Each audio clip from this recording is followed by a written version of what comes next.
So let's take a closer look at acquiring the needed inputs. How should they do it? So it depends on the relationship specific exchange.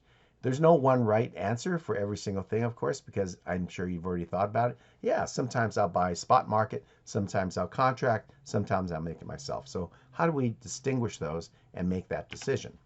So these choices are open market, negotiate a longer term agreement, or make it yourself. On the open market or the spot exchange, the characteristics are it's not a relationship specific investment. I'm going to buy an apple. I think there are many types of apples, and I can buy apples from many places. So that's a fairly commoditized item. Next is there's an absence of transaction costs or very low transaction costs. I can go to the market and buy my apples. And the market price is not determined by the transaction itself. There's bigger forces at play here, the market supply, the market demand, and I can buy apples for 99 cents a pound. So, okay, I'm not going to negotiate with Safeway for a lower price on apples. The price is market determined, not by negotiation. What are the risks of a spot market type of transaction? Well, there's opportunism by the seller. So if there are few readily available alternatives, then you're stuck. So you go into a store at the airport and you say, I want a charger for my Apple iPhone.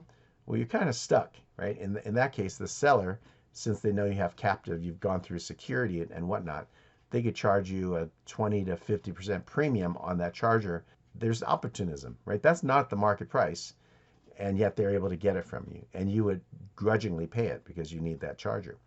Then there's opportunism on the other side. If you're the buyer, you walk into a hotel at 8 p.m., and there are other hotels right around the block.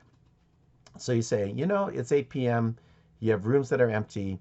Rather than $400 a room, I'll pay you $100. So now the hotel has a choice. Do they have an empty room that earns them zero, or they take the $100 from you and call it a day, right? So that's opportunism from the seller. So it happens both directions. The next is just the time and cost for negotiating itself. So you may expend a lot of money for nothing, where you explore and those efforts go unrewarded with a real transaction. And finally, there might be underinvestments in the specialized investment. And what we're talking about here is the generic product that you just bought is not meeting your specific needs. And so therefore, there's an issue with the actual input that you're receiving not being to your needs, your specifications.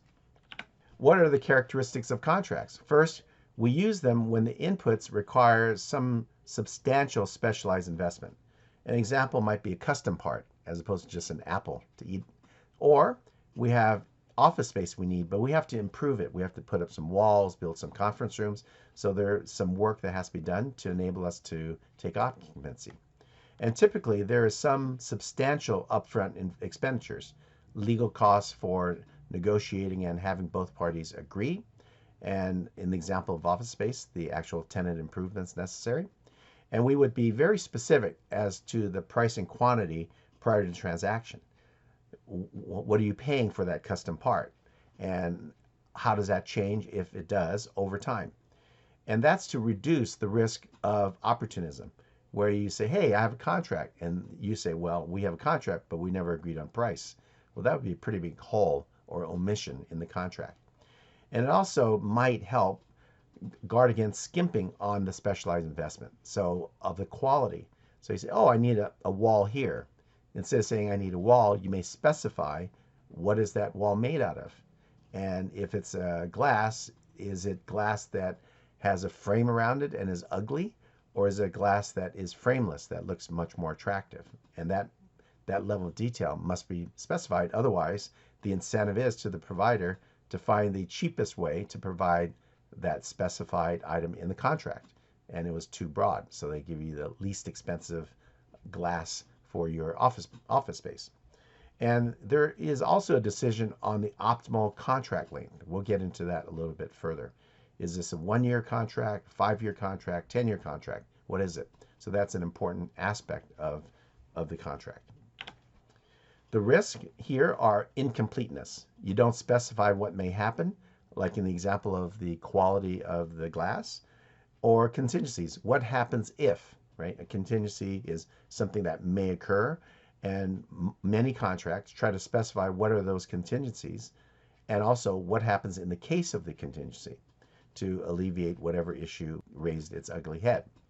Second thing is we might find that our needs change over time. We're a startup and we have 100 people that we think, and we sign a 5-year lease and things go great and we need 500 people. Well, can we get out of the lease? Is there a obligation from the landlord to rent us more space adjoining our current space? So these are, again, fairly common things that are found in many, many contracts.